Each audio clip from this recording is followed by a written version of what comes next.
Welcome to Luca and Miguel. Enjoy the video. In this video, I will explain how to change coolant in a Honda Fit. First, ensure your engine is completely cool before starting any work. This easy method focuses on draining and refilling the radiator and reservoir, which is effective for routine maintenance. We will walk through gathering your supplies, safely draining the old fluid, and properly refilling the system to keep your engine running smoothly.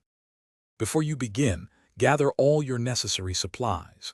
You'll need approximately 1 gallon of genuine Honda Long Life Antifreeze/Coolant Type 2, which is pre-mixed. Also, have a large drain pan, a funnel for refilling, and basic hand tools like pliers or a wrench.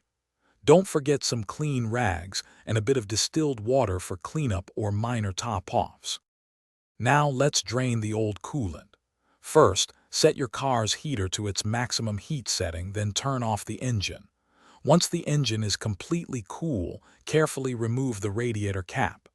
Next, locate the radiator drain plug, usually at the bottom, and loosen it to allow the old coolant to flow into your drain pan. Once fully drained, securely tighten the plug. With the old coolant drained, it's time to refill.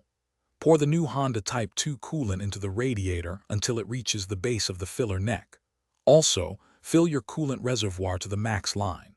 Install the radiator cap loosely, then start your engine with the heater on high. Let it run until the radiator fan cycles on and off at least 2 times. Turn off the engine, check the coolant level, and top off if needed before securely tightening the cap. Thanks for watching and please subscribe. It's the best investment you'll ever make.